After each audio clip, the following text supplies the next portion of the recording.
My beloved brothers and sisters, love, a word that holds worlds within it, a feeling that has built nations and broken hearts. But before we even try to understand what love is, we must return to its source.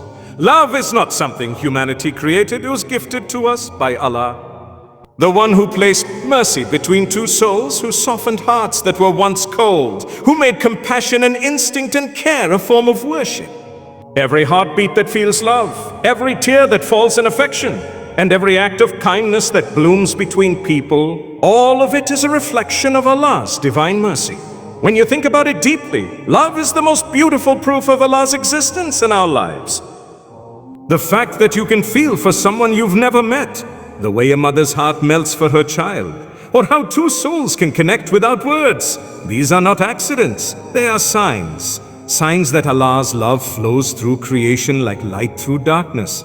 He didn't just give us the ability to love. He gave us the capacity to be loved, to feel wanted, to find peace in someone's presence, and to learn patience through connection. But love, in its truest form, isn't what the world often paints it to be.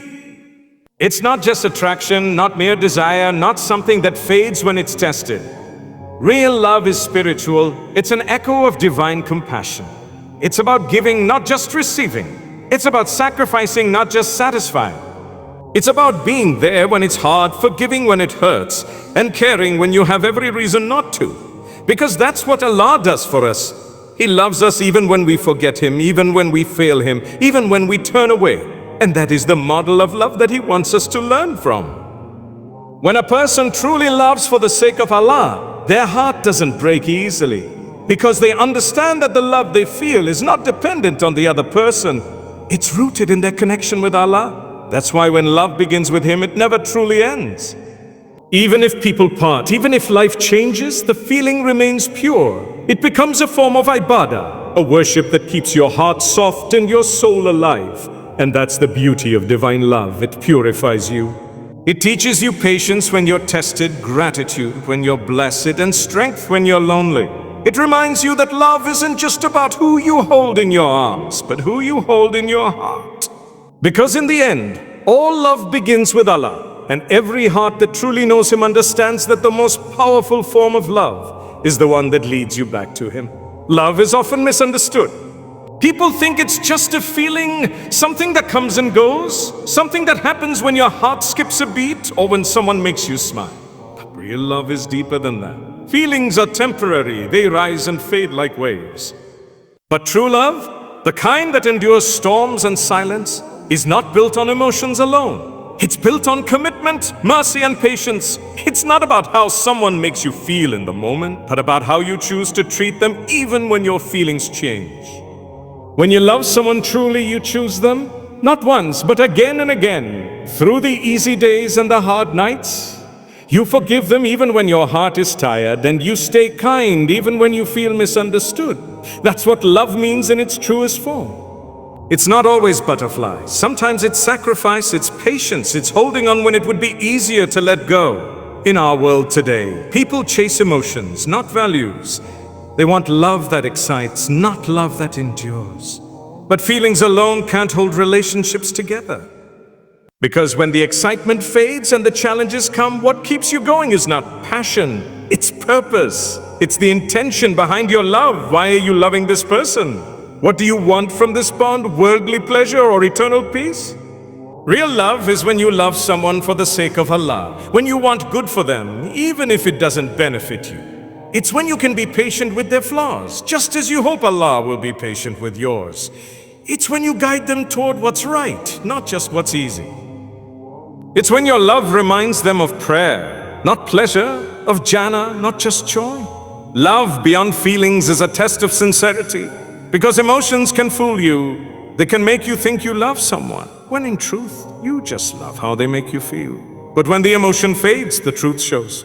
If you still care, still respect, still choose kindness, that's love. It's not about what you receive, it's about what you give, even when nothing comes back. That's why Allah describes love in the Quran as a mawadda and a rahmah, affection and mercy. These are not fleeting emotions, they are conscious actions, they require effort, forgiveness, and faith. Love becomes beautiful when it is steady, not just sweet. Love is beautiful, but without boundaries, it can also become destructive. In a world that glorifies limitless affection and blind devotion, we often forget that Islam teaches balance, even in love. Because when love crosses the line set by Allah, it stops being pure and starts becoming painful. Real love doesn't take you away from who you are or from your faith. It brings you closer to it. It doesn't drain your soul, it nourishes it. And that's why boundaries are not there to restrict love, they're there to protect it. Sometimes people think that the more they sacrifice themselves for someone, the more they prove their love. But if that sacrifice means losing your peace, your dignity, or your connection with Allah, then that's not love, that's surrendering your worth. Love in its truest form never asks you to disobey your Creator to please a creation. It never asks you to lose yourself to keep someone else. Boundaries don't mean you care less, they mean you care correctly. They are the lines that keep your heart safe, your faith intact, and your self-respect alive. When you know your worth as someone honored by Allah, you stop allowing others to treat your love like it's cheap. You understand that your emotions are sacred, your time is valuable, and your heart deserves purity. You start loving with wisdom, not weakness. In many relationships today, people confuse control with care and obsession with love. But love that chains you, manipulates you, or makes you compromise your values is not love. It's attachment disguised as affection. The love that pleases Allah will never lead you to sin, and the love that leads to sin will never bring you peace.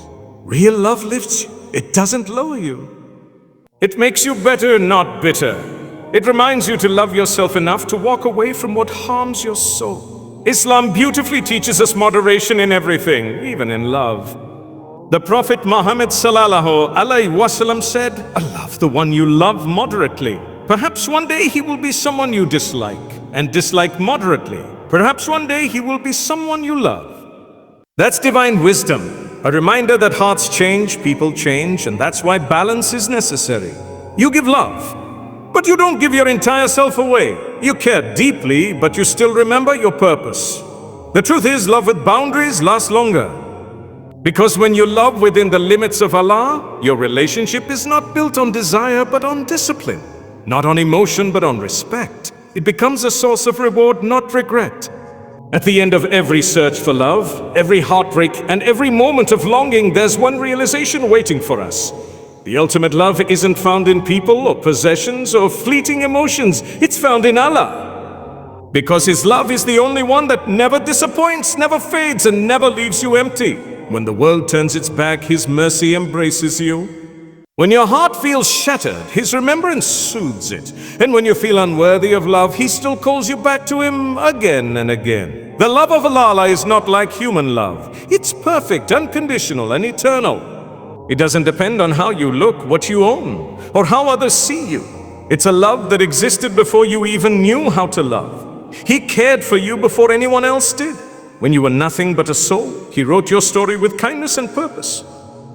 Every blessing you've ever had, every protection you never saw, and every tear that turned into peace, all of it came from His love. And then there's the love of the Prophet Muhammad sallallahu alaihi wasallam, a love so pure that He wept for His followers whom He never met. He prayed for you, for me, for every believer until the end of time. That's not ordinary love. That's compassion shaped by divine mercy. When you learn about His patience, His gentleness, and His forgiveness even towards those who hurt Him, you realize what true love looks like. It's not about possession, it's about compassion, it's not about taking, it's about giving. It's about caring so deeply that you guide others toward light even when they push you into darkness. The love of Allah and His Messenger Muhammad sallallahu alaihi wasallam fills the heart in a way no worldly attachment ever can. Because when you love Allah, you find peace even in pain. When you love the Prophet Muhammad sallallahu alaihi wasallam, you learn how to love people in the right way, with mercy, balance, and sincerity. And when your heart is anchored in divine love, you stop chasing temporary ones. You no longer beg for attention or acceptance.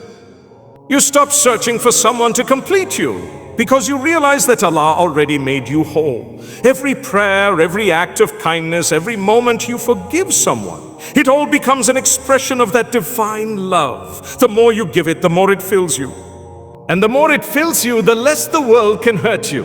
Because now your happiness doesn't depend on who stays or who leaves. It depends on your connection with the one who never leaves. So in the end, love is not something we find in people. It's something we discover in Allah. And when we finally find that love, we realize that all other loves were only steps leading us back to Him.